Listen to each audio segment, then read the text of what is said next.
ஒரு 4-5 மாநிலங்களில் தான் இந்தி ஆட்சி மொழி என்று சொன்னால், பேசுகின்ற மொழி என்று சொன்னால், பெரும்பான்மையாக தமிழ்நாட்டை எடுத்துக்கொண்டால் தமிழ் தாய்மொழி, கேரளாவை எடுத்துக்கொண்டால் மலையாளம் தாய்மொழி, கர்நாடகாவை எடுத்துக்கொண்டால் கன்னடம் தாய்மொழி, ஒரிசாவை எடுத்துக்கொண்டால் ஒரியா தாய்மொழி போகிறது. தன் தாய்மொழியை ஒழித்து கட்ட பார்க்கிறார்கள் என்று வீறு கொண்டு எழுந்து போராட்டத்தை நடத்திய அந்த போராட்டத்தை தான் தாய்மொழிக்காக நடைபெற்ற போர் என்று நாம் இங்கே வர்ணிக்கிறோம். அந்த போரிலே உயிர் நீத்த தியாகிகளுக்கு ஜனவரி திங்கள் ஒவ்வொரு 25ஆம் தேதியும் அனைத்திந்திய அண்ணா திராவிட முன்னேற்ற கழகத்தின் சார்பாக இதய டாக்டர் புரட்சி தலைவர் எம்ஜிஆர் அவர்கள் இட்ட ஆணையின்படி ஒவ்வொரு ஆண்டும் வழி வழியாக அந்த வீர மறவர்களுக்கு வீர வணக்கம் எடுக்கின்ற நிகழ்வாக நாம் நடத்தி கொண்டிருக்கிறோம். அதில் இருக்கின்ற நிர்வாகத்திலே பணியாற்றுகின்றவர்களை கட்டுப்படுத்தி முதலிலே அனுமதி கேட்டு மனு கொடுத்தும் கூட நிர்வாகத்திலே இருக்கின்றவர்கள் ஆட்சியாளருடைய நிர்பந்தத்தின் காரணமாக அதை கொடுக்கின்ற ஒரு நிலைமை, அவல நிலைமை இந்த ஆட்சியாளர்களால் உருவாக்கப்பட்டிருக்கிறது. 31ஆம் தேதி நடத்தக்கூடிய ஒரு சூழல் வந்திருக்கிறது. எனவே இந்த மொழி அனைத்திந்திய அண்ணா திராவிட முன்னேற்ற கழகத்தின் சார்பாகவும் கழகத்தினுடைய பொதுச் செயலாளர் சார்பாகவும் அதே போல ஒவ்வொரு அனைத்திந்திய அண்ணா திராவிட முன்னேற்ற கழக தொண்டனின் சார்பாகவும் எங்களுடைய வீர வணக்கத்தினை நாங்கள் தெரிவித்துக் கொள்கிறோம். இந்த வீர வணக்கத்தின் வாயிலாக மத்தியிலே ஆட்சியிலே இருக்கின்றவர்களுக்கு நாங்கள் வேண்டுகோள் வைக்கின்றோம். என்ன என்று சொன்னால், ஏற்கனவே ஆட்சியில் இருந்த காங்கிரஸ் இயக்கம் நேரடியாக ஆட்சி மொழியாக்குவதற்கு முயற்சி செய்தது. எங்களுக்கு ஒரு சந்தேகம், இன்று ஆட்சியில் இருக்கின்ற பாரதிய ஜனதா கட்சியினுடைய அரசு சுற்றி வளைத்து இனிப்பு தடவி எங்களை ஏமாற்றிவிடுமோ என்ற அச்சம் எங்களுக்கு இருக்கிறது. எப்படி என்று சொன்னால், இன்றைய பாரத பிரதமர் தமிழ் மொழியை பழமையான மொழி, வரலாற்றுடைய மொழி என்று மேடைதோறும் கருத்துக்களை சொல்லுகிறார். அதே போல எந்த நிகழ்ச்சி இருந்தாலும் திருக்குறளை மேற்கோள் காட்டுகிறார், பாரதியாரை மேற்கோள் காட்டுகிறார். இப்படி தமிழையும் தமிழ் மொழியுடைய சான்றோர்களையும் ஆண்டோர்களையும் மேற்கோள் காட்டி கருத்துக்களை சொல்லுகின்ற பாரத பிரதமருக்கு நன்றி சொல்லுகின்ற அதே நேரத்தில் காசியிலே தமிழ்ச்சங்கத்தை அங்கே நடத்துகிறீர்கள், மகிழ்ச்சி. அப்படி அந்த தமிழ்ச்சங்கத்தை நடத்துகின்ற வரலாறை நான் இப்போது சொல்ல விரும்பவில்லை. அதே நேரத்தில் மத்திய அரசுக்கும் நாட்டுடைய பிரதமருக்கும் ஒரு வேண்டுகோள் வைக்கின்றோம். என்ன என்று சொன்னால், சுற்றி வளைத்து வருகிறோம் என்று சொல்கிறோமே, நீங்கள் சொல்லுகிறீர்கள் ஒரே நாடு ஏற்றுக்கொள்கிறோம், ஒரே தேசம் ஏற்றுக்கொள்கிறோம், ஒரே தேர்தல் ஏற்றுக்கொள்கிறோம், ஆனால் ஒரே மொழி என்று நீங்கள் வந்துவிடக் கூடாது. வந்தால் நிச்சயமாக அன்று காங்கிரஸ் ஆட்சியில் இருந்த பொழுது என்ன நிலை வருமோ அதே நிலை தமிழகம் எதிர்நோக்கும் சொல்லுகின்ற அதே நேரத்தில் மத்தியிலே கூட்டாட்சி, மாநிலத்திலே சுயாட்சி என்று என்றார்கள். நாங்கள் மத்தியிலே கூட்டாட்சி அது இருக்கட்டும், மக்கள் போடுகின்ற வாக்கை கொடுத்து. எங்களை பொறுத்தவரையில் காசியிலே தமிழ்ச்சங்கத்தை நீ நடத்துங்கள், மகிழ்ச்சியாக ஏற்றுக்கொள்கிறோம். ஒரே நாள் சொல்லுங்கள், நாங்கள் மகிழ்ச்சியாக ஏற்றுக்கொள்கிறோம். ஒரே தேர்தல் என்று சொல்லுங்கள், நாங்கள் மகிழ்ச்சியாக ஏற்றுக்கொள்கிறோம். ஆனால் ஒரே மொழி என்று சொல்லிவிடாதீர்கள், ஒரே கலாச்சாரம் என்று சொல்லிவிடாதீர்கள், ஒரே பழக்க வழக்கம் என்று சொல்லிவிடாதீர்கள். ஏனென்று சொன்னால் மொழியில் மாறுபட்டிருக்கிறோம், கலாச்சாரத்தில் மாறுபட்டிருக்கின்றோம், உண்ணுகின்ற உணவில் மாறுபட்டிருக்கின்றோம், உடுக்கின்ற உடையில் மாறுபட்டுக் கொண்டிருக்கின்றோம். இப்படி உணர்வு பூர்வமான அன்றாட வாழ்க்கையில் மாறுபட்டுக் கொண்டிருக்கின்ற எங்களை திணித்து ஒரே உடை, ஒரே மொழி, ஒரே உணவு என்று தயவு செய்து நீங்கள் முயற்சி செய்து விடாதீர்கள். அப்படி நீங்கள் முயற்சி செய்வீர்கள் என்று சொன்னால் திருவள்ளுவரை மேடையில் சொன்னது, பாரதியாரை மேடையில் சொன்னது, நாட்டுடைய பிரதமர் இந்த கருத்து சொன்னது எதையோ ஒரு ஆதாயத்தை வைத்துத்தான் இதை சொன்னார் என்ற நிலைமை வந்துவிடக் கூடாது. உங்களை நாங்கள் பெரிதாக மதிக்கின்றோம்.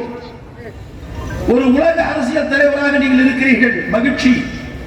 ஆனால் நாட்டிலே நிலவுகின்ற நிலைமைகளையும் நீங்கள் கூர்ந்து காக்க வேண்டும். நாங்கள் கேட்கிறோம், காசியிலே தமிழ்ச்சங்கம் வைக்கிறீர்கள், மகிழ்ச்சி தான். அதே நேரத்தில் சென்னை உயர்நீதிமன்றத்தில் வழக்காடு மொழியாக தமிழை ஏன் கொண்டு வரவில்லை? உயர்நீதிமன்றத்தில் தீர்ப்புகளை ஏன் தமிழில் கொண்டு வர முடியவில்லை? அதை கொண்டு வாருங்கள். அதை கொண்டு வந்தால் பல்வேறு கலாச்சாரம் இருந்தாலும் நம்ம நாட்டுடைய பிரதமர் பல கலவையாக இருந்தாலும் ஒன்றிணைத்து ஒருமுகமாக நம்முடைய பிரதமர் இந்த நாட்டை வழிநடத்துகிறார் என்று மகிழ்ச்சியோடு ஏற்றுக்கொள்கிறோம். இது உங்களுக்கு நாங்கள் இந்த மொழிப்போர் தியாகியினுடைய இந்த வீர வணக்க நாளிலே வேண்டுகோளாக வைக்கிறோம். காங்கிரஸ் செய்த தவற்றை நீங்களும் செய்து விடாதீர்கள். உங்களது பக்கத்திலே இருக்கின்ற சில சந்தர்ப்பவாதிகள் இது போன்ற பிரச்சனைகள் வருகின்ற பொழுது, இது போன்ற கொள்கை முடிவுகள் வருகின்ற பொழுது உங்களை திசை திருப்புவதற்கு முயற்சி செய்து கொண்டிருக்கிறார்கள். அதற்கு தயவு செய்து அனுபவம் மிக்க ஒரு தலைவர், கிட்டத்தட்ட ஆட்சி பொறுப்பிலேயே 25 ஆண்டு காலமாக இருந்து கொண்டிருக்கிறீர்கள். ஒவ்வொரு மனிதனுடைய உணர்வும் உங்களுக்கு நன்றாக தெரியும். எங்களுடைய உணர்வையிலும் நீங்கள் மதிப்பீர்கள் என்ற நம்பிக்கையோடு உங்களிடத்திலே இந்த கோரிக்கையை வைக்கிறோம்.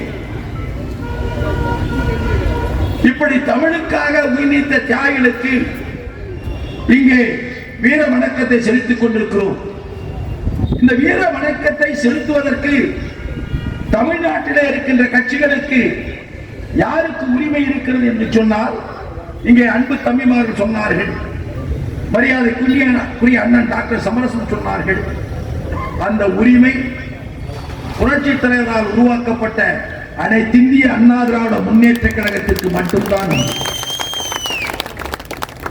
காரண காரியத்தோடு சொல்லுகிறோம். ஏதோ கையிலே எழுதுகோள் இருக்கிறது, கற்பனையான பலம் மனதிலே இருக்கிறது என்பதற்காக எழுத்து வடிவில் எழுதிவிட்டு அந்த நடைமுறையில் அந்த எழுதியவர் சென்றாரா என்று சொன்னால் இல்லை. யாரை குறிப்பிடுகிறேன் என்று உங்களுக்கு தெரியும், மறைந்த முன்னாள் முதலமைச்சர் திரு கருணாநிதி. தமிழை சொல்லுவார், தமிழை கலாச்சாரத்தை பற்றி பேசுவார். ஆனால் தமிழுக்கோ ஒரு துன்பம் வருகிறது, ஒரு ஆபத்து வருகிறது என்று சொன்னால் தன்னை பற்றியும் தன் குடும்பத்தை பற்றியும் தன் ஆட்சியை பற்றியும் தன் கட்சியை பற்றியும் தான் அவர் கவலைப்படுவார்.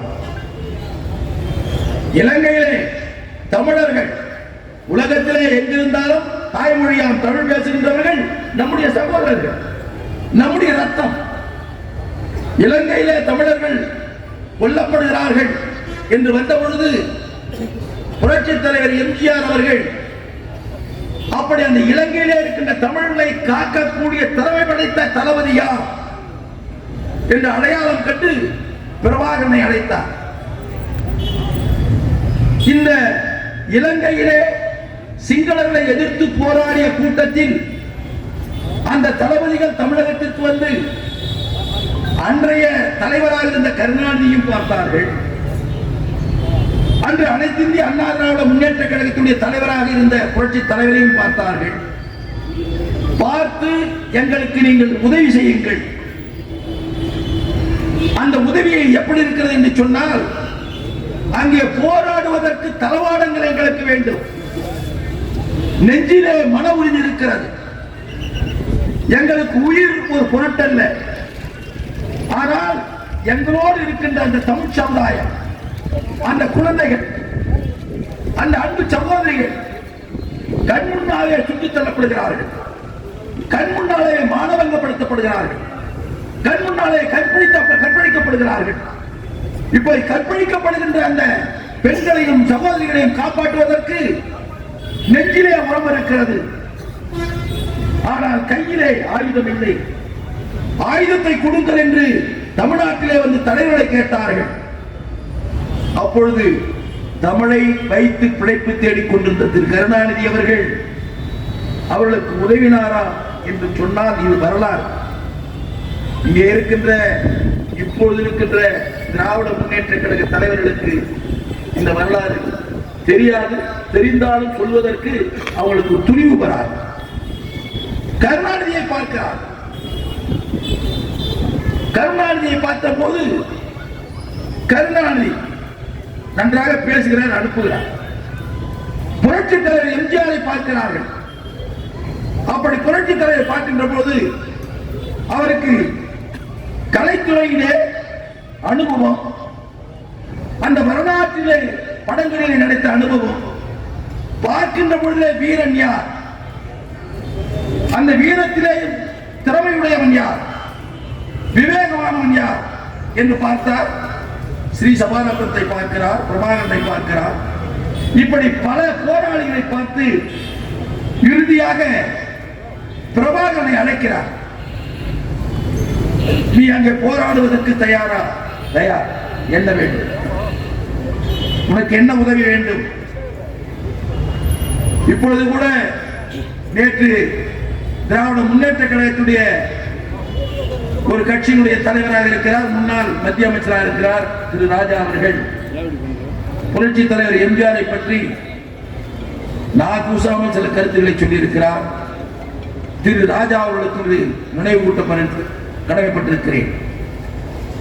இவ்வளவு பெரிய தலைவனை மிகவும் சாதாரணமாக பேசிவிட்டேன். நீ ஒரு சாதாரணமானவன், அதனால்தான் உன்னை மேலும் நான் பேச விரும்பவில்லை. மிகச் சாதாரணமான கீர்த்தனமான, மதிக்க தெரியாத ஒரு மனிதனை மதிக்க தெரியாத ஒரு மனிதன், ஒரு மனிதனுடைய உணர்வை மதிக்க தெரியாத ஒரு மனிதன். ஆனாலும் கூட நீ சொன்ன கருத்துக்கு இந்த வரலாற்றை எல்லாம் சொல்ல வேண்டிய ஒரு நிலைமை வருகிறது. அன்று கருணாநிதி முன்வரவில்லை. அன்று இந்திரா காந்தி அம்மையார் நாட்டினுடைய பிரதமர், அவர் நேரடியாக முன்வரவில்லை. தமிழ் மக்கள் அங்கே பாதிக்கப்படுகிறார்கள் என்று தெரிந்தவுடனேயே புரட்சி தலைவர் எம்ஜிஆர் பிரபாகரனை அழைக்கிறார்.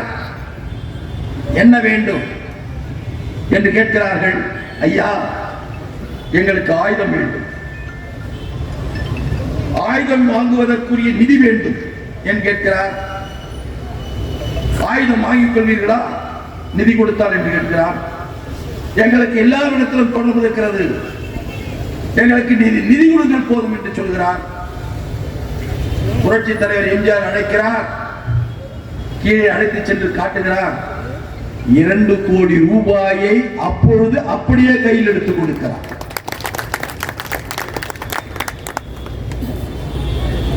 கிட்டத்தட்ட 30-40 ஆண்டுகளுக்கு முன்பு 2 கோடி ரூபாய் என்பது 200 கோடிக்கு சமம். பிரபாகரன் மகிழ்ச்சி அடைகிறார். அங்கே ஆயுத புரட்சி ஏற்படுகிறது. அந்த ஆயுத புரட்சியில் சிங்களர்கள்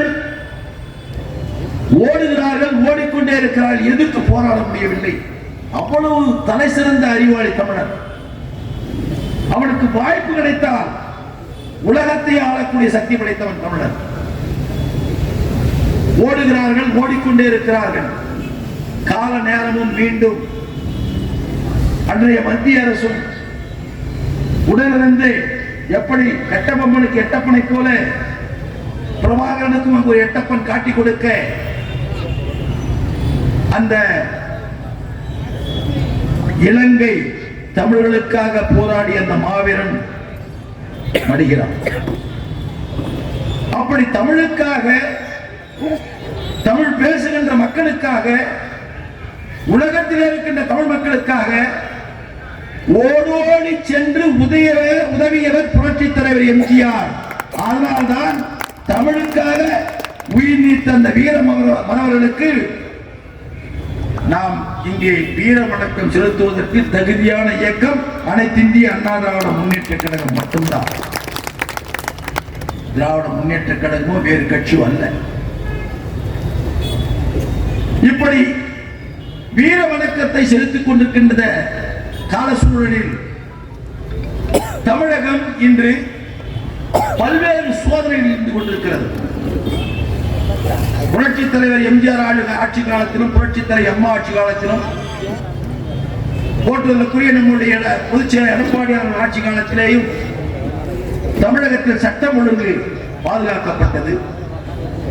தமிழகம் அனைத்து நிலைகளிலும் அனைத்து துறைகளிலும் முன்னேற்றம் அடைந்தது. அதற்கு உதாரணம் ஒன்றே சொல்ல வேண்டும் என்று சொன்னால் சமூக மறுமலர்ச்சி, சமூக புரட்சி எங்கு உருவாகிறது என்று சொன்னால் கல்வி கற்றால் சமூக புரட்சி உருவாகும், சமூக மறுமலர்ச்சி வரும். ஒரு பாமரனுக்கு சொல்வதை கேட்டு கேட்டு அமைதியாக சென்று விடுவார். அதே பாமரன் படித்து கற்றுணர்ந்தால் அவனுக்கு சிந்திக்கின்ற எண்ணம் வந்துவிடுகிறது. அந்த சிந்திக்கக்கூடிய கல்வியை இந்திய துணைக்கண்டத்தில் உயர்கல்வி படிப்பதற்கு 54 விழுக்காடு மாணவர்கள் கல்லூரியிலே சேருகின்ற வாய்ப்பை அனைத்து இந்திய அண்ணா திராவிட முன்னேற்ற கழக அரசு தமிழகத்தில் கொடுத்தது. இந்தியாவில் எந்த மாநிலமும் 54%, அதாவது +2 படிச்சுட்டு காலேஜுக்கு போறது 100 பசங்கள்ல 54% காலேஜுக்கு போறாங்க தமிழ்நாட்டில். பக்கத்துல கர்நாடகாவில் இல்லை, ஆந்திராவில் இல்லை, உத்தரப்பிரதேசத்தில் இல்லை, மகாராஷ்டிராவில் இல்லை, குஜராத்தில் இல்லை. அங்கெல்லாம் 26%, 30%, 34%, 36% தான் இருக்கு. இப்படி ஒரு உயர்வான நிலைக்கு கொண்டு சென்ற தமிழகத்தில் விதி 2021 நடைபெற்ற தேர்தலில் வாக்காளர் பெருமக்கள் இன்றைய முதலமைச்சராக இருக்கின்ற திரு ஸ்டாலின் அவர்கள் கொடுத்த 520 வாக்குறுதிகளை நம்பி ஏமாந்து வாக்களித்தார்கள். அப்படி வாக்களித்து ஆட்சி பொறுப்பிலே கட்டிலே அமர்த்தினார்கள். எங்களையும் விடவில்லை. நாங்களும் ஒரு சக்தி மிக்க எதிர்கட்சியாக நாங்கள் அமர்ந்திருக்கிறோம். இந்த 3 ஆண்டு கால ஆட்சி, அதாவது இன்னும் ஒரு 3 மாதம் ஆனால் 3 ஆண்டுகள் வரை இருக்கிறது. இந்த 3 ஆண்டு கால ஆட்சியில் தமிழகம் எந்த நிலையில் முன்னேறி இருக்கிறது என்று பார்ப்போம் என்று சொன்னால் எந்த துறையிலும் முன்னேற்றம் இல்லை. தமிழகத்தினுடைய அதி முக்கியமான துறை ஒன்று கல்வித்துறை, இன்னொன்று சுகாதாரத்துறை, இன்னொன்று உள்கட்டமைப்பு வசதித்துறை, இன்னொன்று நீர்ப்பாசனத்துறை. இப்படி முக்கியமான துறைகளில் மேம்பாடு வந்திருக்கிறதா என்று சொன்னால் எதிலுமே வளர்ச்சி. நான் இங்கே கோடிட்டு காட்ட விரும்புகிறேன். 520 வாக்குறுதிகள் கொடுத்த திரு ஸ்டாலின் அவர்கள் முதலமைச்சர் பொறுப்பேற்ற பின்பு அதையும் தாண்டி நாங்கள் நிறைய செய்கிறோம் என்று சொல்லி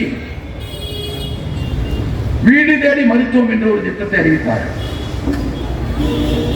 வீடு தேடி மருத்துவம் என்ற திட்டத்தை அறிவித்துவிட்டு ஏற்கனவே புரட்சித் தலைவர் எம்ஜிஆர், புரட்சித் தலைவர் அம்மா காலத்தில் மத்திய அரசோடு இணக்கத்தோடு செயல்பட்டு 30,000 மக்கள் தொகை கொண்ட பகுதிகளிலே சுகாதார நிலையத்தை உருவாக்கி அங்கே மருத்துவரை செவிலியர்களை போட்டு அங்கே சிறப்பான முறையில் செயல்பட்டுக் கொண்டிருக்கிறது.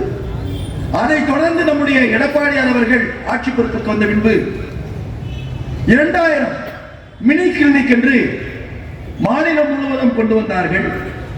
அந்த 2000 மினி கிளினிக் என்ன என்று சொன்னால் இந்த சுகாதார மருத்துவ சேவை செய்கின்ற மையத்திற்கும் அதற்கு அடுத்தபடியாக இருக்கின்ற மையத்திற்கு மத்தியில் அந்த பகுதி மக்கள் உடனடியாக மருத்துவ சேவை பெறுவதற்காக இந்த மினி கிளினிக்கை கொண்டு வந்து 2000 மினி கிளினிக்கை தமிழகம் முழுவதும் நிறுவினார்கள்.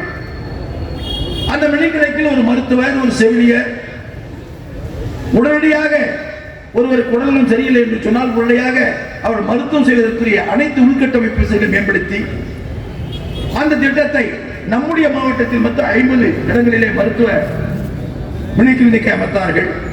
இவர்கள் வந்ததுடனே அதை கேன்சல் செய்தார்கள். வீடு தேடி மருத்துவம் என்று சொன்னார்கள்.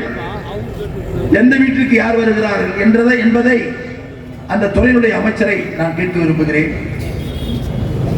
அதோடு மட்டுமல்ல, இன்று மருத்துவமனைக்கு செல்லுங்கள். பொது மருத்துவமனை இருக்கிறது.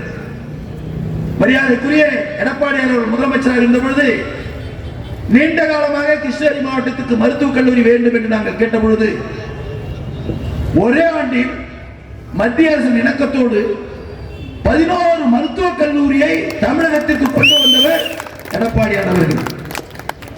11 மருத்துவக் கல்லூரி. அதில் ஒரு கல்லூரி கிருஷ்ணகிரி மருத்துவக் கல்லூரி. கிருஷ்ணகிரி மருத்துவக் கல்லூரி மருத்துவமனை அங்கே இருக்கிறது. அங்கே அந்த மருத்துவமனைக்கு நோயாளிகள் சென்றால் சரியான வசதிகள் இல்லை, மருந்துகள் இல்லை. உடனடியாக அவர்களுக்கு மருத்துவம் செய்ய முடியாமல் அந்த மருத்துவர்கள் என்ன செய்கிறார்கள்? தர்மபுரிக்கு ரெஃபர் பண்றாங்க, சேலத்துக்கு ரெஃபர் பண்றாங்க. அப்போ கிருஷ்ணகிரி மருத்துவக் கல்லூரியுடைய தலைமை மருத்துவமனை சென்னை தலைமை மருத்துவமனைக்கு இணையாக கொண்டு வந்து கொடுத்த எடப்பாடி பழனிசாமியுடைய மருத்துவமனை என்னானது? அங்கே மருத்துவர்கள் இல்லை, போதிய மருத்துவர்கள் இல்லை. ஒரு 8 ஹாஸ்பிட்டல் இருக்கிறது என்று சொன்னால் எல்லா துறையினுடைய எட்டம் இருக்க வேண்டும். நரம்பியலுக்கு மருத்துவர் இருக்க வேண்டும், வயிற்று பிரச்சனைக்கு மருத்துவர் இருக்க வேண்டும், இருதயத்திற்கு மருத்துவர் இருக்க வேண்டும், அனைத்து உடல்நல சம்பந்தப்பட்டவர்களுக்கு மருத்துவர் இருக்க வேண்டும். ஆனால் ஒரு மருத்துவரை கூட நியமிக்கவில்லை. இவர்கள் கூறுகிறார்கள் மக்களை தேடி மருத்துவம், நாங்க வந்தாவே எங்க ட்ரீட்மெண்ட் இல்லை, நீ எங்க படிக்க போறீங்க? இதிலே அவர்கள் தோல்வி அடைந்திருக்கிறார்கள். கல்வித்துறை எடுத்துக்கொள்ளுங்கள். கல்வித்துறை எடுத்துக்கொண்டால் ஆசிரியர்கள் போராடுகிறார். ஆசிரியர் போராடுவதை உடனடியாக முடிவுக்கு கொண்டு வராமல் அவர்கள் அலைக்கழிக்கப்படுகிறார்கள். இங்கே பள்ளியிலே தேர்வு எழுதுகின்ற போது தேர்வு தாள் கூட ஒழுங்காக கொடுக்க முடிவதில்லை. அதோடு மட்டுமல்ல, இன்று கல்வித்துறையிலே எடுத்துக்கொண்டால் எங்களுடைய ஆட்சி காலம் நான் கேட்கிறேன், திராவிட முன்னேற்ற கழகத்துடைய தலைவர்களையும் முதலமைச்சரையும் கேட்கிறேன். 20 சுதந்திரம் பெற்ற 20 ஆண்டு காலம் காங்கிரஸ் ஆட்சி இருந்த பொழுது ஒரே ஒரு கல்லூரி, அரசு கல்லூரி கிருஷ்ணகிரி மட்டும்தான் இருந்தது. திரு கருணாநிதி அவர்கள் அதற்கு பின்பு 10 ஆண்டு காலம் முதலமைச்சராக இருந்தார். 10 ஆண்டு காலம் முதலமைச்சராக இருந்த கருணாநிதி செங்கோட்டை சொன்னாரு, நம்முடைய அன்பு தம்பி அசோக்குமார் சொன்னார், நீங்க என்ன செஞ்சீங்கன்னு சொன்னார். அன்பு சோர் செங்கோட்டனுக்கு நினைவு கூட்ட விரும்புகிறேன். சுதந்திரம் அடைந்து ஒரே கல்லூரி தான். தருமபுரியில் ஒரு ஆர்ட்ஸ் காலேஜ், கிருஷ்ணகிரி ஒரு ஆர்ட்ஸ் காலேஜ். அண்ணா திமுக ஆட்சிக்கு வந்த பின்புதான் கிருஷ்ணகிரியில் ஒரு, பருவூர்ல ஒரு என்ஜினியரிங் காலேஜ் அம்மா கொடுத்தாங்க. பருவூர்ல கிருஷ்ணகிரியில் ஒரு உமன்ஸ் ஆர்ட்ஸ் காலேஜ் அம்மா கொடுத்தாங்க. பருவூர்ல ஒரு பாலிடெக்னிக் கல்லூரி அம்மா கொடுத்தாங்க. ஊத்தங்கல்ல ஒரு பாலிடெக்னிக் கல்லூரி அம்மா கொடுத்தாங்க. ஒசூர்ல ஒரு ஆர்ட்ஸ் காலேஜ் அம்மா கொடுத்தாங்க. எடப்பாடியார் மெடிக்கல் காலேஜ் இங்க கொடுத்தாரு. கிளம்புல பாலிடெக்னிக் கல்லூரி அம்மா கொடுத்தாங்க. கணக்குல எல்லாம் போயிட்டே இருக்கு. நீங்க எத்தனை கொடுத்தீங்க? தயவு செஞ்சு அடுத்த மேடையில சொல்லுங்க. இப்படி கல்வித்துறையில் மேம்பட்ட ஆட்சியாக அண்ணா திராவிட முன்னேற்ற கழக ஆட்சி இருந்தது. ஆனால் இன்று ஆசிரியர்கள் பற்றாக்குறை, ஆசிரியர்களுக்கு முறையான சம்பளம் வழங்காத காரணத்தினால் அவர்கள் போராட்டம். நேற்று கூட ஜாக்டியோ அந்த அரசு ஊழியருடைய சங்கம் இங்கே ஆர்ப்பாட்டத்தை நடத்தி ஆசிரியர்கள் பெண்கள் உட்பட 1000 பேரை கைது செய்திருக்கிறது ஆட்சி. இப்படி அரசு பணி செய்யக்கூடிய அலுவலர்களை அவருடைய கோரிக்கைகளை தாயுள்ளத்தோடு பார்க்காமல் கைது செய்யக்கூடிய ஆட்சியாக இந்த ஆட்சி இருந்து கொண்டிருக்கிறது. அதே போல நீர்வளத்துறை எடுத்துக்கொள்வோம் என்று சொன்னால், இதய டாக்டர் புரட்சி தலைவி அம்மா அவர்கள் ஆட்சி பொறுப்பேற்ற பின்பு மறைந்த முன்னாள் முதலமைச்சர் கர்ம வீரர் காமராஜர் அவர்கள் 1952 கிருஷ்ணகிரி நீர்த்தேக்க திட்டத்தை கட்டினார்.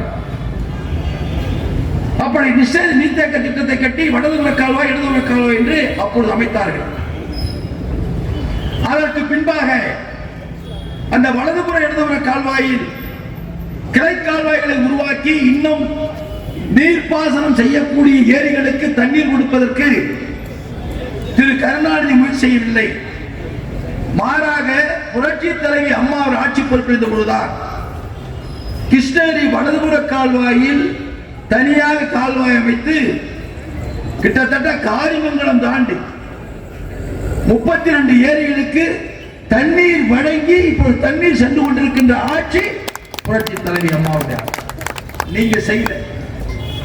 அந்த நீர்வளத்தை உபரி நீர் வருகின்ற பொழுது எல்லா கிராமத்தில் இருக்கின்ற ஏரிகளுக்கும் தண்ணீர் செல்லக்கூடிய ஒரு திட்டத்தை உருவாக்கி செயல்படுத்தியவர். அதே போல பனேலா ஏரி கால்வாயின் மேலாக பருவூர் வரையில் தண்ணீர் செல்லக்கூடிய திட்டத்தை உருவாக்கி கொடுத்தவர் புரட்சி தலைவி அம்மாவர். அதே போல ஊத்தங்கரையில் வறட்சி பகுதி, அந்த வறட்சி பகுதியில் இங்கே அமர்ந்திருக்கின்ற அன்பு சகோதரி மனோரஞ்சன் நாகராஜ் அவர்கள் சட்டமன்றத்தில் மரண சொல்லாக எங்களுடைய தொகுதியில் வறட்சியாக இருக்கிறது அம்மா, இந்த திட்டத்தை கொடுத்தால் 33 ஏரிகளுக்கு தண்ணீர் கிடைக்கும் அம்மா என்று 4 முறை அம்மா அம்மா என்று அம்மா சிரித்து விட்டார்கள்.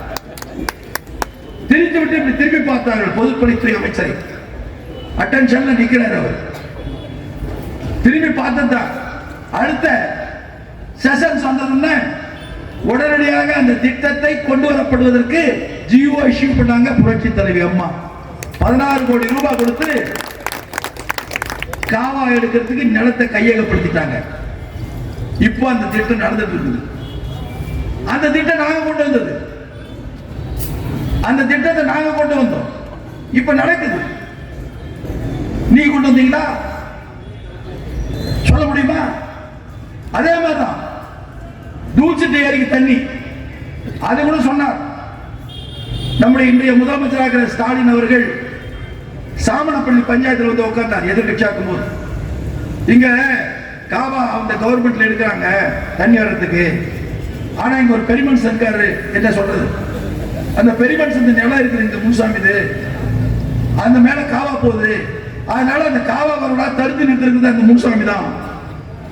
ஒரு கட்சியினுடைய தலைவர் ஒரு மாவட்டத்திற்கு வரும்போது உண்மைகளை தெரியாமல் கூட சொல்லிவிட்டு போயிட்டார்.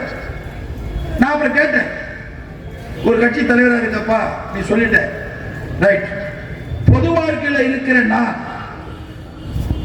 ஒரு பொதுவான மக்களுக்கு செல்லக்கூடிய ஒரு திட்டத்தை தடுக்கக்கூடிய நபராக இருந்தால் நான் பொது வாழ்க்கையில் இருப்பதற்கு தகுதியற்றவன். அது உண்மை என்று நிரூபிக்கின்ற பட்சத்தில் நிரூபிப்பேன் என்று சொன்னால் என் பொது வாழ்க்கையில் நான் தகுதி இல்லாதவன், நான் ஒதுங்கிக் கொள்கிறேன். ஆனால் அது இல்லை என்று வருகின்ற பொழுது நீங்கள் ஒண்ணு சொல்ல தேவையில்லை, நான் சொன்னது தவறு என்று சொன்னால் போதும் என்று சொன்னேன். வாயே தரல. இது இன்னைக்கு அந்த திட்டத்தை நாம கொண்டு வந்து 44 கோடி ரூபாய்க்கு இப்ப காவா எடுத்துட்டு இருக்கோம். தண்ணி போயிட்டு எதையாவது ஒண்ணு கொண்டு வந்தீங்களா? இப்படி நீராதார திட்டத்திலையும் எதையும் செய்யாத ஒரு ஆட்சி திராவிட முன்னேற்ற கழக ஆட்சி. ஆனா திரு ஸ்டாலின் சொல்றார் எல்லா இடத்துலயும் நாங்க எல்லாம் முடிச்சிட்டோம், இந்த வைத்தியர்கள் பிடிச்சவங்க தான் நடக்கிறேன்னு சொல்றாங்க. சரிப்பா எல்லாம் முடிச்சிட்டேன்னு சொல்றேன், நாங்க எதுவும் முடிக்கலன்றோம். 520 நீ வச்ச கோரிக்கையில எதாவது நிறைவேற்றிருக்கிற? 1000 ரூபாய் கொடுக்குறேன்னு கொடுத்தியா? நீ என்ன சொன்ன? 1000 ரூபாய் கொடுக்குன்னு சொல்லும் போது தேர்தல் அறிக்கையில் என்ன சொன்ன? மக்களை ஏமாத்தக்கூடாது. பொய். நாட்டில் இருக்கிற முதலமைச்சர்ல பொய் சொல்லக்கூடிய ஒரே ஒரு நபர், பொய்யே வாழ்க்கை, பொய்யே வாழ்க்கை, அந்த பொய்யே வாழ்க்கை ஒரு முதலமைச்சர் இருக்கிறார்னா ஸ்டாலின் மட்டும்தான். என்ன சொன்ன நீ? தேர்தல் அறிக்கை எடுத்து பாரு. இப்ப சொல்றேன், நாட்டிலே இருக்கின்ற ரேஷன் அட்டை உள்ள குடும்பத்திற்கு, குடும்ப தலைவிக்கு அனைவருக்கும் உரிமை டைட்டில், இந்த தமிழை மொத்தம் டைட்டில் கொடுத்து ரொம்ப அழகா கொடுப்பாங்க, புரியாத மாதிரி சொல்லுவாங்க. அப்பதான் இதெல்லாம் பெருசா இருக்கிற மாதிரி. உரிமை தொகை 1000 ரூபாய் வழங்கப்படும். இன்னைக்கு ரேஷன் அட்டை எவ்வளவு இருக்குது? 2 கோடியே 13 லட்சம் ரேஷன் அட்டை. 1 2 இல்லை, 2,13,00,000 ரேஷன் அட்டைக்கு நீ தேர்தல் அறிக்கையில் கொடுத்ததுன்னா இனி 2,13,00,000 ரூபாய் கொடுக்கணும்ல. அப்ப மாசம் எவ்வளவு கொடுக்கணும்? 2,133 கோடி ரூபாய் ஒரு மாசம் கொடுக்கணும். நீ எவ்வளவு கொடுக்குற? 1 கோடி கொடுக்குற. அதுவும் கணக்கு இல்லை. ஏற்கனவே பல கூட்டத்தில் கேட்டேன், இந்த மாவட்டத்தில் எத்தனை பேர் பலனடைந்திருக்கிறாங்க லிஸ்ட் வந்து கலெக்டரேட்ல ஒட்டுங்க, அல்லது அண்ணன் ஒன்றியத்தில் ஒட்டுங்க, அப்பதான் உண்மை தெரியும். ஏன்னா போய் பேசுற முதலமைச்சரா இருக்கிறாரு. இது மாதிரி ஒவ்வொரு திட்டம், மின்சார கட்டணத்தை ஏற்றதில்லை, ஏத்திட்டேன். மின்சார கட்டணத்தை 2 மாசத்துக்கு ஒரு முறை எடுக்கிறத மாசம் மாசம் எடுப்பேன்னு சொன்னேன். ஏன்னா 2 மாசம் எடுத்தீங்கன்னா 500 யூனிட் ஆகுதா, 2 மாசம் 1000 யூனிட் ஆயிடும். சில சலுகைகள் புரட்சி தலைவி அம்மா 100 யூனிட் மட்டும் விடும் ஃப்ரீ சர்வீஸ் கொடுத்தாங்க. 100 யூனிட் மட்டும் வந்தா மாசம் மாசம் வந்துச்சுன்னா அவங்களுக்கு பிரச்சனை இல்லை. 2 மாசம் வந்தா 200 யூனிட் ஆகும். 200 யூனிட் வரும்போது பில்லு கட்ட வேண்டியதாக வரும். அந்த மின்சார கட்டணத்தையும் நாங்க வந்து வச்சிருந்தது ஒண்ணு இல்லை, ஒரு 1000 யூனிட் வச்சுன்னா நாம எவ்வளவு வச்சோம்னா 6 ரூபாய் இல்ல 9 ரூபாய் நினைக்கிறேன், சரியான நினைவில். ஆனா இப்ப நீ எவ்வளவு? 11 ரூபாய் 47 காசு ஒரு யூனிட். மின்சார கட்டணத்தையும் உயர்த்திட்ட. 2 மாசத்துல மின் கட்டணத்தை சேர்த்தது 1 மாசத்துல நான் கட்டுற மாதிரி கொண்டு வரேன்னு சொன்னேன், அதையும் செய்ய போய் சொல்லல. டீசல் விலையை குறைக்கிறேன்னு சொன்னேன், குறைக்கல, போய் சொல்லல. அதே மாதிரி பெண்களுக்கு ஒரு சிலிண்டருக்கு 100 ரூபாய் மானியம் கொடுக்கறேன்னு சொன்னேன், கொடுக்கல. எதுவுமே கொடுக்கல. எந்த திட்டமும் புதுசா வரல. அப்படின்னா இந்த விலையை ஏற்றிருக்கிற, டாக்ஸையும் போட்டிருக்கிற, வீட்டு வரியை ஏற்றிருக்கிற, மின்சார கட்டணத்தை ஏற்றிருக்கிற, 10,000 கோடி ரூபாய் வருமானமும் வந்திருக்கிற அரசாங்கத்துக்கு. அதே இல்லாம இப்ப சாராயத்து விலையை ஏற்றிட்ட. இப்ப ஒரு குவார்டருக்கு 10 ரூபாய் ஏற்றிருக்கிற, இன்னொரு ஆப்புக்கு 20 ரூபாய் ஏற்றிருக்கிற, அந்த சரக்குக்கு தகுந்த மாதிரி வித்தியாசமான விலை ஏற்றிருக்கிற, அந்த வருமானமும் வருது. இப்படி எல்லா வருமானமும் வந்தும் கூட இந்த 2 ஆண்டு கால ஆட்சியில் 2,28,000 கோடி ரூபாய் கடன் பெற்றிருக்கிறாயே. அப்பொழுது உன்னுடைய ஆட்சியினுடைய நிர்வாகம் உன்னால் செய்ய முடியவில்லை என்பதை நீ ஒத்துக்கொள்கிறாயா இல்லையா? 10 ஆண்டு காலம் நாங்க சீரழிச்சிட்டோம் சொல்றியே. 10 ஆண்டு காலம் எங்களுடைய ஆட்சியில வந்து 3 லட்சம் கோடி தான் கடன். 10 ஆண்டு காலம் 2 வருஷத்துல 2,78,000 கோடி. இந்த வருஷம் முடிஞ்சுனா நீ 3,78,000 கோடி. 10 லட்சத்துல 3 லட்சம் கோடி நாங்க கடன் பட்டிருக்கிறோம். 3 வருஷத்துல நீ 3 லட்சம் கோடி கடன் பட்டிருக்கிறியே. உன்னுடைய அரசாங்கத்துடைய ஆட்சியுடைய நிர்வாகம், எங்களுடைய முதலமைச்சர் ஒன்னும் பாரம்பரியமா வரல.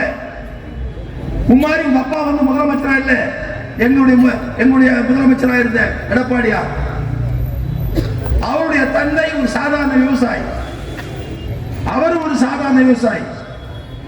அவர் பாருங்க, எங்க துண்டு அதிமுக துண்டு போட்டு அப்படி இருக்கிறதோட அந்த பச்சை துண்டு கட்டி டிராக்டர் உட்காந்து எவ்வளவு சந்தோஷமாக பாருங்க.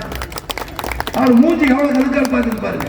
அவர் இயற்கையா சின்ன வயசுல டிராக்டர் ஓட்டி பச்சை துண்டு கட்டு போய் பழக்கம். அது போய் உட்காந்து பழைய நினைவுகள் வந்துருது. எப்பவுமே பழைய நினைவுகள் மகிழ்ச்சியா இருக்கிற நினைவு வந்துச்சுன்னா நம்மள அறியாதே நம்ம மனசுல சிரிப்பு வரும், வாயில அந்த சிரிப்பு தெரியும். 10 வருஷம் அழிச்சிட்டீங்க இந்த மாநிலத்திலேயே. நாங்க 10 வருஷத்துல 3 லட்சம் கோடி தான் கடன். ஆனா அந்த 10 வருஷத்துல 11 மெடிக்கல் காலேஜ் கொண்டு வந்துருக்கோம். அதுக்கு ஒரு காலேஜுக்கு 300 சில கோடி ரூபாய் நாங்க கட்டுறோம். ஸ்டேட் கவர்மெண்ட் கட்டுது. 11 காலேஜுக்கு எவ்வளவு கட்டி இருக்கிறோம். இந்த மாவட்டத்தில் நீர்ப்பாசன ஆதாரத்தை கிட்டத்தட்ட 200 கோடி ரூபாய் கொண்டு வந்திருக்கிறோம். அதே மாதிரி அங்க வந்து இன்னொரு கால்வாய் திட்டம் அந்த பக்கத்தில் 60 ஆண்டு காலமா இல்லாதது. ஈரோடு பக்கத்தில் 850 கோடி ரூபாய்க்கு அந்த திட்டத்தை கொண்டு வந்திருக்கிறோம். அவிநாசி திட்டம். இன்னைக்கு 33 ஏரிக்கு தண்ணி கொண்டு வரும். அந்த திட்டத்துக்கு பணம் செலவு பண்ணி இருக்கிறோம். அதே மாதிரி கல்வி கூடங்களை மேம்படுத்தி இருக்கிறோம். அதே மாதிரி இலவச திட்டங்கள், தாலிக்கு தங்கம் கொடுத்திருக்கிறோம்.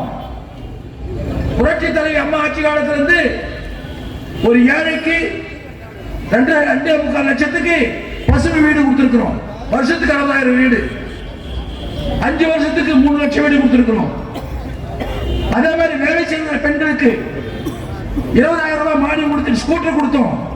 இன்றைய பிரதமராக இருக்கின்ற நரேந்திர மோடி அழைத்து வந்து ஒரே நாளில் 10,000 ஸ்கூட்டர் கொடுத்தார் எடப்பாடி பழனிசாமி. நீ என்ன செஞ்ச? எந்த திட்டத்தை நிறைவேற்றிருக்கிறீங்க? காலை உணவு திட்டம் சொல்றீங்க, எங்க நடக்குது? சேலஞ்ச் பண்ணலாமா? எல்லாம் பிரைவேட் கொடுத்துட்டு ஏமாத்துறீங்க. புரட்சி தலைவர் எம்ஜிஆர் சத்துணவு திட்டத்தை கொண்டு வந்தார். அந்த திட்டத்தை உங்க மாதிரி பிரைவேட் கொடுக்கல. அரசாங்கமே 850 கோடி ரூபாய் கொடுத்தது, இன்னைக்கு 2,600 கோடி ரூபாய் கொடுக்குது. அந்த திட்டத்தை உங்களால் நிறுத்த முடிஞ்சா? நான் கேட்கிறேன், இந்த செங்கோட்டை கேட்கிறேன், ராஜாவை கேட்கிறேன். புரட்சி தலைவர் எம்ஜிஆர் கொண்டு வந்த சத்துணவு திட்டம் லைவ்ல இருக்கு. புரட்சி தலைவர் அம்மா கொண்டு வந்த உடை 4 செட் யூனிஃபார்ம் டிரஸ் லைவ்ல இருக்கு. புரட்சி தலைவர் அம்மா கொண்டு வந்த சைக்கிள் திட்டம் மாணவர்களுக்கு லைவ்ல இருக்கு. லேப்டாப் கொடுத்தாங்க, உங்களால் கொடுக்க முடியல. ஏழை எளிய தாய்மார்களுக்கு இலவசமா மாடு ஆடு கொடுத்தாங்க, கோழி கொடுத்தாங்க, உங்களால் கொடுக்க முடியல. இது சாதாரண கீழ்த்தட்டில் இருக்கின்ற ஏழை எளிய மக்கள் மேம்படுத்துவதற்காக கொண்டு வந்த திட்டங்கள்.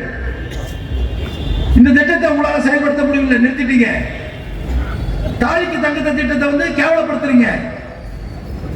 ஏன்னா நீ வசதியா இருக்கிற, என்ன நகைய போடணும் தெரியாம வச்சிருக்கிற நகைய, நூற்றுக்கணக்கான நகை, வைரம் வைடூரியம் கோமேத கட்டு வச்சிருக்கிற. உன் பிள்ளைகளுக்கு ஒரு நாளைக்கு ஒரு ட்ரெஸ், ஒரு செருப்பு, ஒரு கலர் ட்ரெஸ், அதுக்கு தகுந்த மாதிரி நகைகள். ஆனால் ஏழ்மையில் இருக்கின்ற அந்த குடும்பத்திலே 4 பெண் குழந்தை பிறந்து விட்டால் அந்த பெண் குழந்தைகளுக்கு திருமணம் செய்ய முடியாமல் தவித்துக் கொண்டிருக்கின்ற அந்த தாய்மார்களுக்கு தண்ணீர் ஊற்றிய திட்டம் தான் தாலிக்கு தங்க திட்டம். புரட்சி தலைவி அம்மாவில் கொண்டு வந்தது. 4 கிராம் கொடுக்கிறாங்க, அப்புறம் 8 கிராம். இவங்க எடப்பாடியார் 8 கிராம் கொடுத்தார். அந்த திட்டம் நிறுத்திட்டு அது வருஷத்துக்கு 800 கோடி ரூபாய், 1000 கோடி ரூபாய். அந்த 1000 கோடி ரூபாய் என்னாச்சு? அதே போல ஸ்கூட்டருக்கு 500 கோடி ரூபாய், அது என்னாச்சு? இப்படி நாங்கள் ஒவ்வொரு கொடுத்த திட்டத்திற்கும் கிட்டத்தட்ட 8,000 கோடி ரூபாய் கணக்கு வருது. அந்த 8,000 கோடி ரூபாய் நிறுத்திட்டு அந்த துட்டை எங்க கொடுத்த?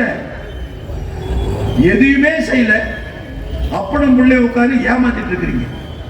நீட் தேர்வு நாங்க வந்தா முடிச்சு 21 கேட்டீங்க, தேர்தல் அப்படியே ஓட்டு கேட்டீங்க. அது ஒழுங்கா படிக்கிற பிள்ளைங்க படிக்கும், இவங்களே கெடுக்கிறாங்க. நீட் தேர்வு இந்தியா முழுவதும் நடக்குது. நாம் முயற்சி செய்தோம், நீதிமன்றத்துக்கு சென்றோம், நீதிமன்றம் முடியாதுன்னு சொல்லிட்டாங்க. ஒரு பக்கம் குழந்தைங்க படிச்சு மெரிட்ஸ்ல போகுது. அதான் பார்த்தார் எங்களுடைய பொதுச்செயலாளர். சரி, நீட் தேர்வு படிக்கிற பிள்ளைங்க படிக்குது, கிராமத்தில் நம்ம அரசாங்க பள்ளியில படிக்கிற பிள்ளைங்க அது எப்படியாவது மெடிக்கல் காலேஜ் போகணுமே. யாரும் யோசனை சொல்ல. எடப்பாடி பழனிசாமிக்கு அன்றைய முதலமைச்சர் இருந்த போது யாரும் யோசனை சொல்ல.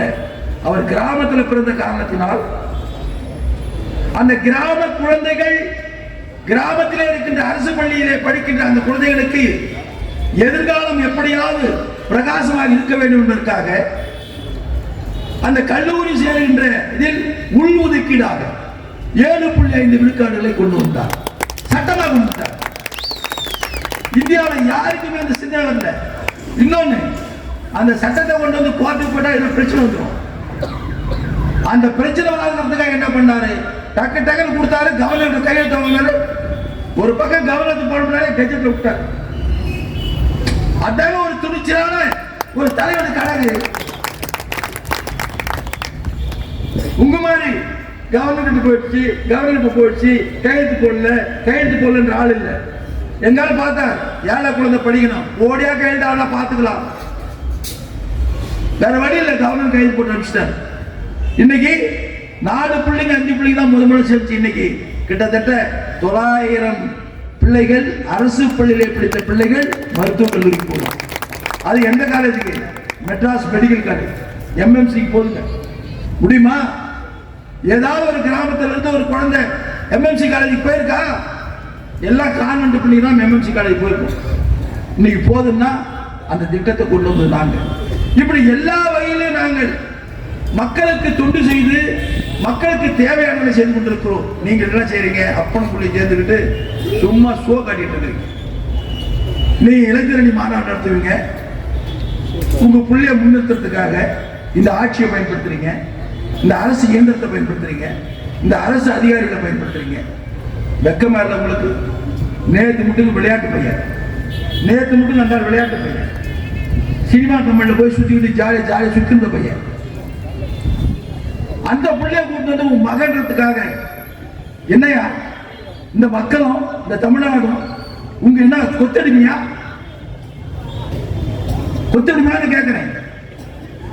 கருணாநிதி வெக்கம் இல்லை, மனசாட்சி இல்லை. எத்தனாயிரம் பேர் இந்த இயக்கத்திற்காக தியாகம் பண்ணியிருக்கான். உங்களோட எத்தனாயிரம் பேர் சாப்பிடாம பட்டி அந்த செத்து இருக்கான் அந்த இயக்கத்துல. ஏன் அவனெல்லாம் மறந்துட்டீங்க? அவனெல்லாம் மறந்துட்டு ஏன் உன் பிள்ளைய பத்தி கொண்டு வந்த முன்னாடி? என்ன கொடுமை! சற்று சிந்தியுங்கள். பெரிய மகன் சென்ட்ரல் மினிஸ்டர் கொண்டு விட்ட, அதுக்கு முன்னாடி மருமகனை முரசொலி மகனை சென்ட்ரல் மினிஸ்டர் கொண்டு விட்ட, பெரிய மகனை சென்ட்ரல் மினிஸ்டர் வந்த, பேரனை சென்ட்ரல் மினிஸ்டர் கொண்டு வந்த, இன்னொருத்தருடைய இரண்டாம் மணியுடைய மகளை வந்து எம்பியா கொண்டு வந்த, இரண்டாவது மகனை டெப்டி சிஎம் கொண்டு வந்த. என்ன கொடுமை! என்ன கொடுமை இது! இதெல்லாம் கேட்க மாட்டீங்களா? இதெல்லாம் சிந்திக்க மாட்டீங்களா? அப்படி என்ன அடிமையான வாழ்க்கை? அப்படி என்ன அந்த அதிகாரத்துக்கு அப்படி அடிமையாகி இருக்கிறீங்க?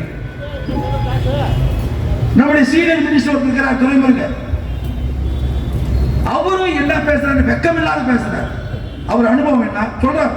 நான் அந்த காலத்துல நான் வந்து அண்ணாவோட இருந்தேன், பெரியார் இருந்தேன், எம்ஜிஆர் படிக்க வச்சாரு, எம்ஜிஆர். ஆனா எனக்கு கொள்கை ரீதியாக கருணாநிதி தான் எனக்கு தலைவன்.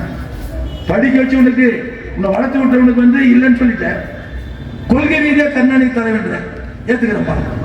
கொள்கை ரீதியா கருணாநிதி தலைவன் சொல்லுகின்ற திரு துரைமுருகன் அவர்களே, அந்த கொள்கையில் அவன் பிள்ளைக்கு நீ வந்து தலைவனா ஏத்துக்கிற கொள்கை இருக்கா? சரி, அந்த பிள்ளைய ஏத்துக்கின, அவன் பேரன் அவனையும் நீ தலைவனா ஏத்துக்கிறதுக்கு அந்த கொள்கை இருக்கா?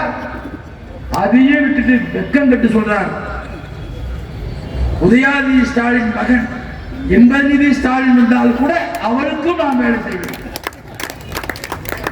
அவ்வளவு அதிகார வெறி, அந்த அதிகாரம் தன் கையை விட்டு போகக்கூடாது என்ற வெறி. அதிலே கொள்கை இல்லை, கோட்பாடு இல்லை, வெக்கம் இல்லை. சொல்லுவாங்க ஆசை வெக்கமறியாதுவாங்க, ஆசை வெக்கமறியாதுவாங்க. நிறைய வயசானவங்க கூட தப்பு பண்ணிட்டு மாட்டி வந்திருக்கா உங்களை கிட்ட. அவன் உண்மையிலே நல்லவன் தான், நல்லவன் தான். அங்க அந்த பிள்ளைகள பக்கம் இருக்க வரும்போது அவனுக்கு ஏதோ ஒரு மாதிரி ஆயிடுச்சு வச்சுட்டு டபுள் பிடிச்சிடலாம். அப்புறம் அவன் ஃபீல் பண்ணுவான். அந்த இடம் என்ன இடம்? ஆசை வெக்கமறியாது. இந்த பிள்ளைய கை தொடுறமே நாம எவ்வளவு அவமானப்படுவோம் பின்னாடி. ஐயோ தப்பு அப்படின்னு நம்ம நினைக்கிறதுக்கு முன்னாடியே அந்த ஆசை வெக்கம் தொற்ற சொல்லு. அது மாதிரிதான் இந்த திராவிட முன்னேற்ற கழகத்தில் இருக்கிற இந்த தலைவர்கள் எல்லாம் பதவி என்ற ஆசைக்கு வெக்கம் இல்லாமல் கையேந்தி நிற்கிறார்கள், கையேந்தி நிற்கிறார்கள். இப்படி திறமையில்லாத ஒருவரை ஆட்சியில் அமர்த்துகின்ற பொழுது ஆட்சி எப்படி சிறப்பாக இருக்கும்? சற்று சிந்தித்து பாருங்கள். நீ பேசுற நாடாளுமன்ற தேர்தல் வந்து 40 நம்ம இன்னைக்கு கூட ராமநாதபுரம் கடலூர்ல பேசும்போது இந்த தம்பி உதயநிதி ஸ்டாலின் சொல்லியிருக்கார், 40 ஜெயிச்சு மத்தியிலே பிரைம் மினிஸ்டர் நம்முடைய முதலமைச்சர் யார் கை காட்டுகிறார்களோ அவர் தான் பிரைம் மினிஸ்டர் ஆகணும் அப்படின்னு சொல்லியிருக்கார். அவர் என்ன தைரியத்தில் சொல்றான்னு தெரியல. ஒரு பக்கம் இப்படி பேசுறாங்க, இன்னொரு பக்கம் நம்மள அடிமன் சொன்னாங்க இல்லையா, பிஜேபி கூட நம்ம அடிமன் சொன்னாங்க. நான் அப்படியே போட்டிட்டு இருக்கிறேன், யார் அடிமை யார் புத்திசாலித்தனமா அரசியல் செய்தவர்கள் கூட்டிட்டு வரேன். ஆட்சியில் இருந்தோம், புரட்சி தலைவி அம்மா இல்ல, மறைஞ்சிட்டாங்க. புரட்சி தலைவி அம்மா அவர்கள் ஒரு அயன் லேடி. உலக அரசியல் தலைவர்கள் அவர் ஒரு குறிப்பிட்ட தலைவர். இன்றைய பிரதமராக இருக்கின்ற நரேந்திர மோடி அவர்களே கூட அம்மாவிடத்தில் வந்து பேசிவிட்டு சென்றவர். நாம அவரோட ஒப்பிட முடியுமா? அவருக்கு நிழல்ல வந்தவன் நாம். புரட்சி தலைவி அம்மாவுடைய கரங்களை பிடித்து அரசியல் கற்றுக்கொண்டு நாம் வந்தவர்கள். மறைகிறார்கள். அவருடைய தொண்டர்களாக இருந்த நாம் அந்த இடத்திற்கு போய் உட்கார வேண்டிய வாய்ப்பு இருக்கிறது. அந்த வாய்ப்பு வந்தவுடனேயே புரட்சி தலைவி அவர்கள் கற்றுக் கொடுத்த வீரத்தையும் எடப்பாடியார் கையில் எடுத்துக் கொண்டார். புரட்சி தலைவர் எம்ஜிஆர் அவர்கள் எதிரிகளை வீழ்த்துவதற்கு எப்படி சாதுரியமாக செயல்பட்டார் என்ற தத்துவத்தையும் எடப்பாடி கையில் எடுத்துக் கொண்டார். ஆட்சி கட்டிலே அமர்ந்த பின்பு உடனிருப்பவர்களும் தொல்லை, எதிரிகளும் தொல்லை, மத்தியிலே இருக்கின்ற ஆட்சியாளர்களும் இவர்களுக்கு என்ன திறமை இருக்கிறது என்று சந்தேக கண்ணோடு பார்க்கிறார். இந்த சூழலில் முதலமைச்சர் பொறுப்பேற்ற மரியாதைக்குரிய எடப்பாடியார் அவர்கள் முதலில் அமர்ந்து தன்னோடு இருக்கின்றவர்களை முறைப்படுத்திக் கொண்டார். அவர்களை ஒரு கட்டுப்பாட்டுக்குள் கொண்டு வந்து நிறுத்திவிட்டார். அடுத்தது எதிரியான திராவிட முன்னேற்ற கழகத்தை எதிர்க்க ஆரம்பித்தார். திரு ஸ்டாலின் கூட சொன்னார், 8 நாள் 10 நாள் 1 மாசம் என்று சொன்னார். பல போராட்டங்கள் நடத்தி பார்த்தார், ஒன்னும் வேலைக்காக. அடுத்தது திட்டங்களை செயல்படுத்த வேண்டும். இந்தியாவுடைய அரசியல் அமைப்பு, ஆட்சி அமைப்பு மத்தியில் இருக்கின்றவரோடு இணக்கமாக வந்தால்தான் பல திட்டங்களை தமிழகத்திற்கு கொண்டு வர முடியும். அது புரட்சி தலைவர் எம்ஜிஆர் நன்றாக உணர்ந்து கொண்டவர். புரட்சி தலைவி அம்மாவும் உணர்ந்து கொண்டு தன் அதிகாரத்தையே பயன்படுத்தி அதை பெற்றார். புரட்சி தலைவர் எம்ஜிஆர் சாதுரியமாக பெற்றார். புரட்சி தலைவி அம்மா அவர்கள் நிமிர்ந்த அதிகாரத்தை காட்டியே பெற்றார்கள். நம்முடைய எடப்பாடியார் சாதாரண தொண்டர், நேற்று வரை வெளியுலகத்துக்கு தெரியாத நபர், இன்று முதலமைச்சர் என்ற பொறுப்பை ஏற்றுவிட்டார். நிறைய பேர் பொறாமைப்படுகிறார்கள், நிறைய பேர் ஆதங்கப்படுகிறார்கள், நிறைய பேர் கோபப்படுகிறார்கள், சிலர் தான் சந்தோஷப்படுகிறார்கள். அந்த சூழல் ஆட்சி பொறுப்பை ஏற்று உடனவளை கட்டுக்கு கொண்டு வந்து தேவையில்லாதவளை வெளியேற்றி இருக்கின்ற எதிரியை எதிரியாக வைத்து மேலே இருக்கின்றவரை அழகாக இணக்கமாக செயல்பட்டு அனைத்து திட்டங்களையும் கொண்டு வந்து சாதுரியமாக ஆட்சி செய்தவர் எடப்பாடி பழனிசாமி. ஒன்னும் கிடைக்கல, வர முடியாது. உள்ளே 7 மாசம் வச்சிருக்கிறாங்க. அமைச்சர் பதவி கொடுத்து ஏன் அவரை காப்பாற்றிட்டு இருக்கிறீங்க? என் கணக்கு என்ன நினைக்கிறேன்னா, ஏன்னா நீ காவல்துறை, சிறைத்துறை எல்லாம் அவங்ககிட்ட தான் இருக்கு. அந்த மந்திரியா இருக்கும் போது மிகப்பெரிய ஊழல் பண்ணியிருக்கார். அந்த ஊழல் வாயிலாக பல ஆயிரம் கோடி ரூபாய் ஏற்கனவே சொன்னார் நிதியமைச்சர், 30,000 கோடி ரூபாய் வந்திருக்கு சொல்லியிருக்கார். அப்படி அந்த நிதியை சேர்த்து கொடுத்தவர் செந்தில் பாலாஜி. அவரை வச்சு உள்ள வச்சுக்கிட்டே கூட இன்னும் கூட ஏதாவது வியாபாரம் நடக்குதா என்ற சந்தேகம் இருக்கிறது. அவ்வளவு கொடுமையானவர்கள் இவர்கள். அவங்க அப்பா அது மாதிரி, புள்ள அது மாதிரி, 2 பேரும் மேல இருக்காரு உதயநிதி ஸ்டாலின். இவங்க என்ன ஜெயிக்கிறது? எந்த செயல் திட்டமும் இல்லாமல் இங்க வந்து நாங்க ஜெயிக்கணும்னு சொல்றீங்க. இவங்க எப்படி சொல்றாங்கன்னா, எங்கட பிஜேபியோட ஒட்டு சொல்றாங்க. அவங்க என்ன ஏன் பயப்படுறாங்கன்னா, இந்த சிறுபான்மை மக்கள் அவங்களுக்கு ஒரு பலம். நீண்ட காலமாவே புலி வருது புலி வருது புலி வருதுன்னு சொல்லி இந்த இஸ்லாமிய பெருமக்களையும் கிறிஸ்துவ பெருமக்களையும் என்னடா ராவடி புலி வர மாதிரி அப்படியே இவங்க பக்கமே தான். அவங்க ஒதுங்கினா கூட இவங்க விடல. இப்ப என்ன ஆச்சு? நம்ம மேல பழிய போட்டு பிஜேபியோட இருக்காங்க, பிஜேபியோட இருக்காங்க. நாம வெளியே வந்துட்டு வெளிப்படையா பேசணும். இப்ப கூட நாம இந்த கூட்டத்தில் முதல்ல வந்து பிரைம் மினிஸ்டர் தானே வேண்டுகோள் வச்சேன். நான் ஒன்றும் பயப்படலையே. இந்த மாநில மக்களுக்கு தேவையான திட்டங்களை கொண்டு வருவதற்குரிய நடவடிக்கைகள் அதிமுக சற்றும் பின்னோக்காது. இப்படி நாம பேச ஆரம்பிச்ச பின்னாடி திமுக தலைவர் ஸ்டாலினுக்கும் மற்ற தலைவர்களுக்கும் பயம் வந்துச்சு. இந்த சிறுபான்மை மக்கள் அப்படியே திரும்புறாங்க. ஏன்னா சிறுபான்மை மக்கள் திமுக ஓட்டு போட்டிருக்காங்க ஒழிய திமுகவால பலன் அடைஞ்சிருக்காங்களா அப்படின்னு பார்த்தா அந்த சிறுபான்மை மக்களுக்கு எல்லா பலனையும் கொடுத்தவர் முத புரட்சி தலைவர் எம்ஜிஆர், அடுத்த புரட்சி தலைவர். மெட்ராஸ்ல பெரிய இடத்த புரட்சி தலைவர் எம்ஜிஆர் இஸ்லாமிய மக்களுக்கு கொடுத்தார். புரட்சி தலைவர் அம்மா அவர்கள் ரம்லான் பண்டிகைக்கு அந்த கஞ்சி ஊத்துறதுக்காக பல ஆயிரம் டன் அரிசியை விலை இல்லாமல் முதல் முறையா இந்தியாவில் யாரு கொடுத்த புரட்சி தலைவர் அம்மா தான் கொடுத்தாங்க. கருணாநிதி சகோதரன் சொல்றியா செஞ்சியா? இன்னைக்கு பள்ளிவாசல் கட்டத்துக்கு படத்தை கொடுத்தது அதிமுக புரட்சி தலைவர் அம்மா.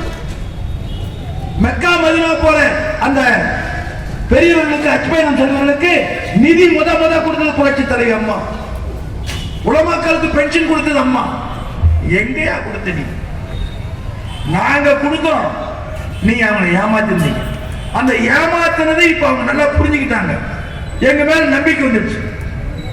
இன்னைக்கு என்னுடைய அன்பு தம்பி அசோக் குமார், இஸ்லாமிய பெருமக்களுக்கு நீ பேசுற செங்குட்டவன், என்னையாவது ஒரு நாளாவது அந்த இஸ்லாமிய பெருமக்களை வச்சு ஓட்டு கட்டி ஜெயிச்சல?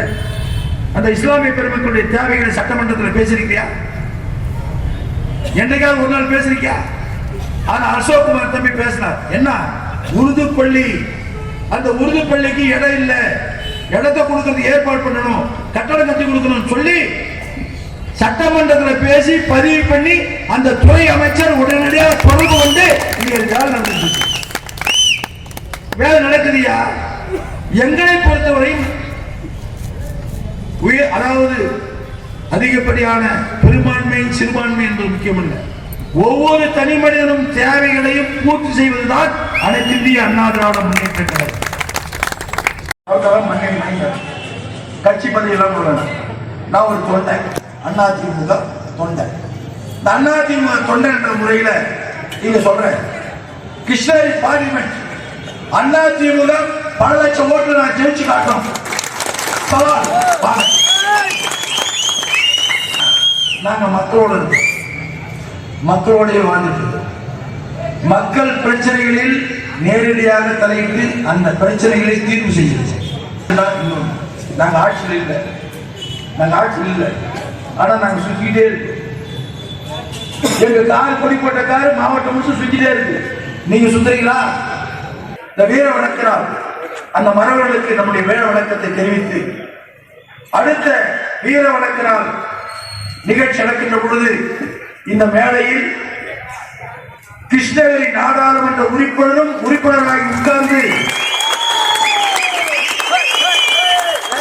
இந்த வீர மரபர்களுக்கு வீர வணக்கத்தை செலுத்தக்கூடிய ஒரு சூழலை கழக நிர்வாகிகளும் தொண்டர்களும் கடுமையாக உழைத்து உங்கள் பகுதி செய்திகளை உடனுக்குடன் தெரிந்து கொள்ள கிறிஸ் டிவி தமிழ் சேனலை சப்ஸ்கிரைப் செய்யுங்க, லைக் பண்ணுங்க, ஷேர் பண்ணுங்க.